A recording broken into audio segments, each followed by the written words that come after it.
በስመ አብ ወወልድ ወመንፈስ ቅዱስ አሐዱ አምላክ አሜን።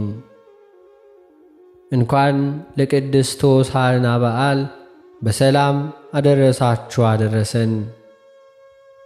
አንቺ የጽዮን ልጅ አትፍሪ፣ እነሆ ንጉሥሽ በአህያ ውርንጫ ላይ ተቀምጦ ይመጣል ተብሎ እንደተጻፈው ኢየሱስ ክርስቶስ የአህያ ውርንጫ አግኝቶ በእርሱ ተቀመጠ። ጌታችን መድኃኒታችን ኢየሱስ ክርስቶስ ከመምጣቱ አስቀድሞ ከ1400 ዓመታት በፊት እግዚአብሔር በአብርሃም የእምነት ቃል ኪዳን ሕዝቡ ያደረጋቸውን እስራኤላውያንን በጽኑ ክንድ ከባርነት ቀንበር አውጥቶ ቀን በደመና ሌሊት በብርሃን አምድ እየመራ በመገናኛው ድንኳን ውስጥ አድሮ እርሱ ንጉሣቸው ሆኖ እነርሱ ደግሞ ሕዝብ ሆነው በምድረ በዳ መራቸው። ወደ ተስፋይቱ ምድር ከነዓን አገባቸው።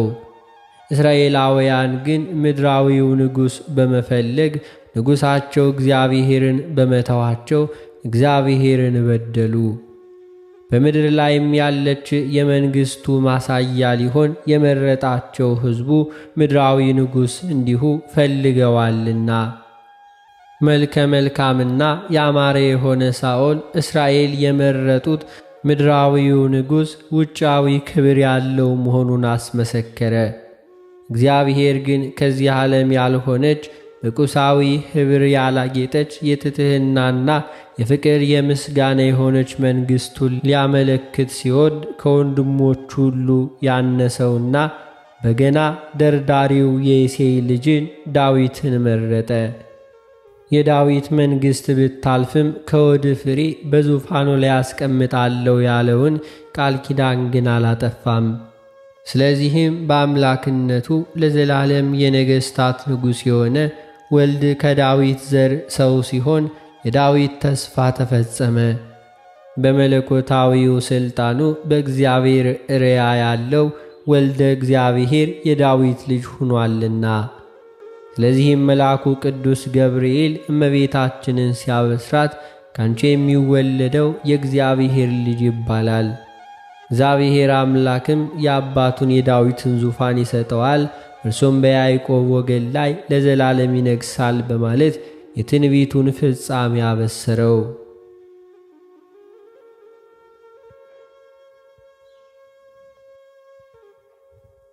ጌታችን ሲወለድ ሰብአ ሰገል የተወደደው የእስራኤል ንጉሥ ወዴት ነው በማለት ንጉሥነቱን ገልጠዋል።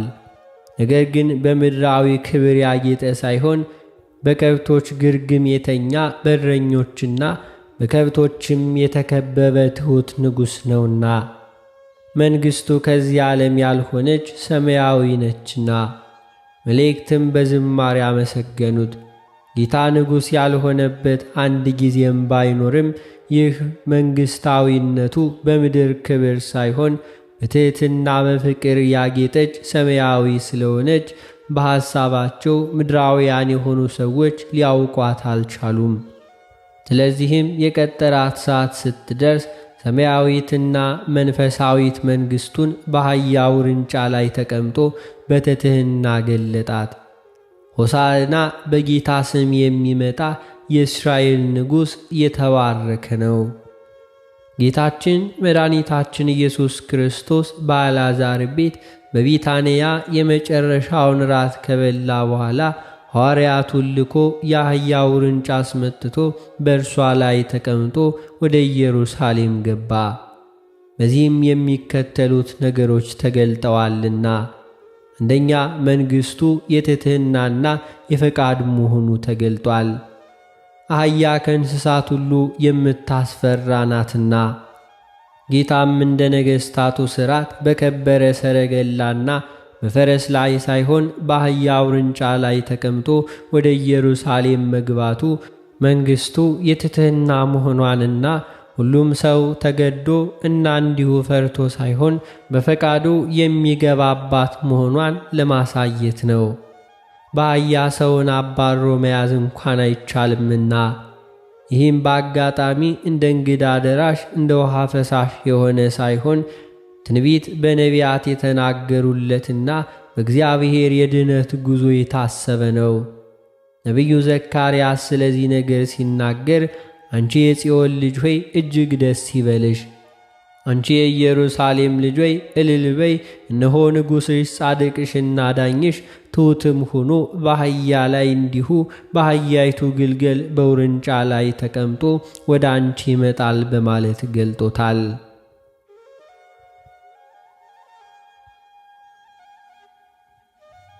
ሁለተኛው የመገለጡ ዓላማ ለድኅነት እንጂ ለክብርም አይደለም።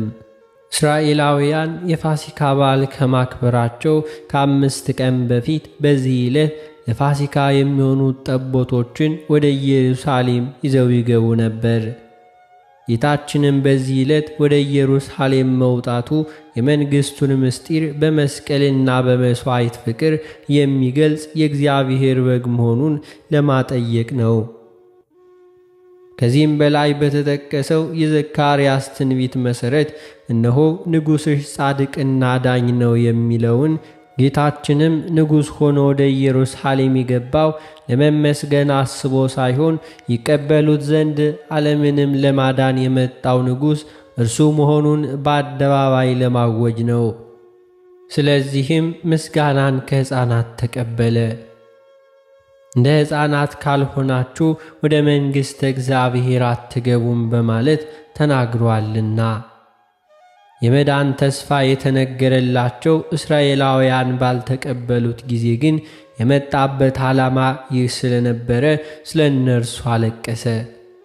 ሲቀርብም ከተማይቱን አይቶ አለቀሰላት፣ እንዲህም አለ፣ ለሰላምሽ የሚሆን በዚህ ቀን አንቺስ እንኳን ብታውቂ፣ አሁን ግን ከዓይንሽ ተሰውሯል። የመምጣቱን ዓላማ ሲናገር ለዓለም ሰላምን የሚሰጥ እግዚአብሔርና ሰውን የሚያስታርቅ አዳኝ ንጉሥ የፋሲካ በግ መሆኑን ለማወጅ ነበርና ባልተቀበሉት ጊዜ አለቀሰላቸው።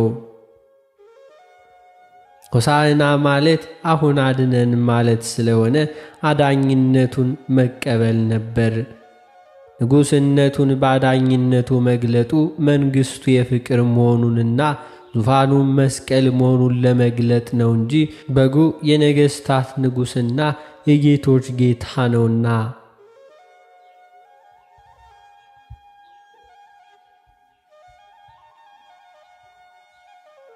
ጌታችን መድኃኒታችን ኢየሱስ ክርስቶስ የሆሳዕና በዓል የምድርን ሁለንተና የዞረ በመሃል እጁ ጌታችን ኢየሱስ ክርስቶስ በአህያ ጀርባ ተቀምጦ ወደ ኢየሩሳሌም ሲገባ የሚቀድሙትና የሚከተሉት ሕዝብ በተለይ አይሩግ ሕፃናት ሆሳዕና ለዳዊት ልጅ በጌታ ስም የሚመጣ የተባረከ ነው በማለት በክብር መቀበላቸው የሚታወስበት በዓል ሲሆን ስያሜውን ያገኘው በዕለቱ ከተዘመረው የቅዱስ ያሬድ መዝሙር ነው።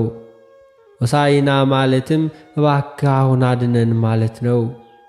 ይህ በዓል ለትንሣኤ 1 ሳምንት ሲቀረው የሚከበረው የጌታ በዓል ከ9 በዓላት መካከል አንዱ ሲሆን በሰሞነ ሕማማት ጸሎተ ፍታት፣ ጸሎተ አስተርእዮ ስለማይፈጸም ጸሎተ ፍታትና አስተርእዮ የሚደረገው በዚሁ በሆሳዕና ዕለት ነው።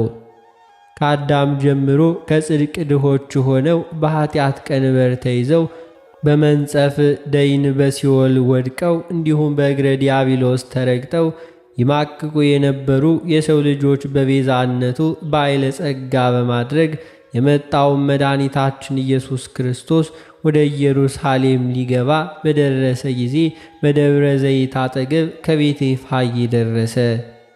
ቤቴ ፋጌ ማለት የድሆች መንደር ማለት ነውና።